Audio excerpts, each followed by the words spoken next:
Na novinarski konferenci z naslovom Evropa govori o industrijskem preporodu, kaj pa mi, je bil prvič javno predstavljen manifest industrijske politike, ki ga je pripravila GZS v sodelovanju s strateško skupino Slovenija 5.0. Predsednik Gospodarske zbornice Slovenije Marjan Mačkošek je pri tem izpostavil. Gre za pogled tistih deležnikov, ki želijo uravnotežen razvoj vseh družbenih podsistemov, ker bomo le tako postali uspešna družba na dolgi rok. Predstavljeno je bilo tudi stališče GZS o predlogu proračuna 2016-17, ki je sprožil veliko nezadovoljstvo gospodarstvenikov, vključno s protestom zborničnega upravnega odbora. Kjer smo jasno izrazili, da je ta proračun ni razvojno naravnan, ampak je naravnan potrošniško. Gost septembrske seje upravnega odbora GZS je bil minister za infrastrukturo dr. Peter Gašperšič. Predstavil je aktualne razmere na področju infrastrukture in infrastrukturnih investicij v Sloveniji. Seveda si bomo prizadevali, da bi ta obseg sredstev v naslednjih letih potem lahko še povečali, da bi prišli dejansko do takšne stopnje vlaganj, da se bo stanje cestnega omrežja začelo postopoma tudi izboljševati. Gospodarska zbornica Slovenije je podelila nacionalna priznanja za najbolj inovativna podjetja in inovatorje v podjetjih in javno-raziskovalnih zavodih. Na regionalni ravni je s preko 170 inovacijami sodelovalo več kot 800 inovatorjev. Na dnevu inovativnosti so podelili 12 zlatih, 21 srebrnih, 4 bronasta priznanja in 1 diplomo ter priznanje za najboljšo inovacijo po izboru javnosti. Inovativnost je ključnega pomena za rast podjetja. Več kot 450 vodilnih predstavnikov gospodarstva, stroke in politike je na jubilejnem 10. vrhu slovenskega gospodarstva na 3 okroglih mizah opredelilo 12 ključnih prednostnih ukrepov za industrijski preporod v Sloveniji. Posebna gostja dogodka je bila evropska komisarka Elžbieta Bjenkovska. We need to be more competitive, we need to create jobs and growth generally throughout Europe. Na GZS sta se s predstavniki podjetij srečala podpredsednik Evropske komisije Katainen in evropska komisarka Violeta Bulc.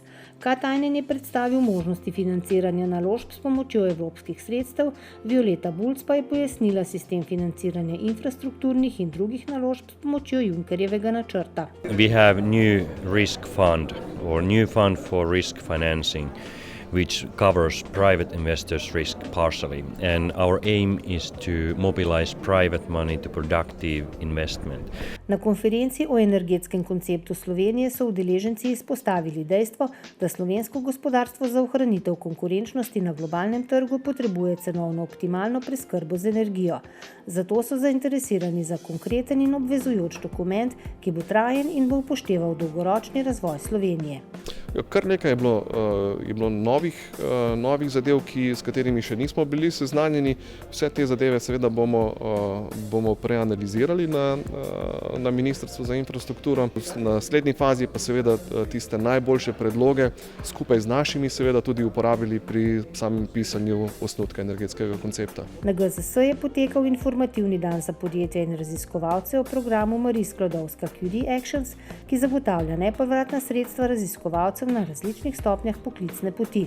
Motivacija podjetij je, da se zavedajo, da jim Marie Curie pravzaprav omogoča financiranje vseh mobilnostnih programov, da lahko preko teh programov zaposlujejo odlične raziskovalce, da sodelujejo z akademskim sektorjem in hkrati imajo tudi možnost dostopa do opreme, ki jo pravzaprav lahko najdemo le v akademskem sektorju.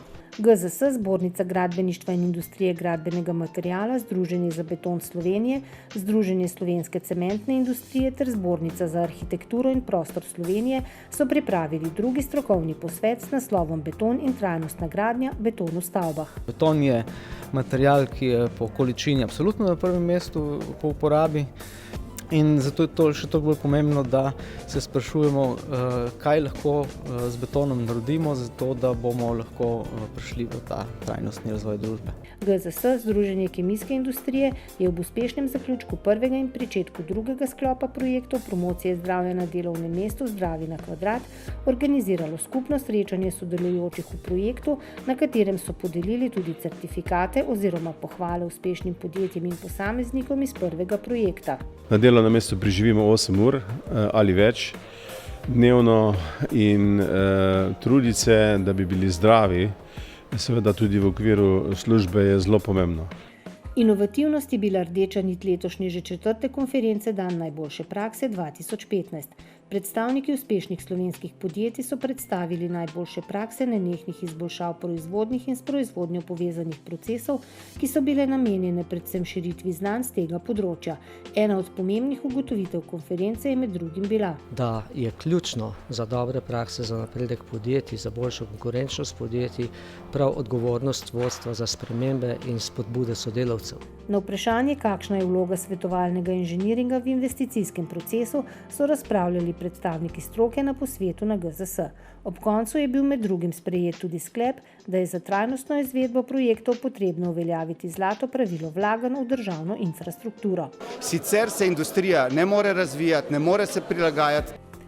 Prva konferenca industrije pijač je minila v znamenju predstavitev o poslovanju sektorja in zakonodajnih novostih, gostja iz tujine pa je predstavila glavne izzive in aktivnosti evropske industrije brezalkoholnih pijač. Da naša živilsko-predelovalna industrija izvaža že 23% hrane in pijač, ki jih proizvede. Če ne bi proizvedli konkurenčne hrane in konkurenčnih pijač, jih ne bi mogli izvažati. Nagrade Najračunovodski servis je GZS, zbornica računovodskih servisov, v okviru 17. kongresa izvajalcev računovodskih storitev podelila že 8. Nagrado so prejeli računovodski servisi: Karmen iz Lukovice v kategoriji mali, Replika iz Ljubljane v kategoriji srednji in Unija računovodska hiša iz Brezovice pri Ljubljani v kategoriji veliki. Pozitivno vzdušje na našem dogodku, veliko novega znanja in res veliko udeležencev, kar je za današnje čase zelo pohvalno.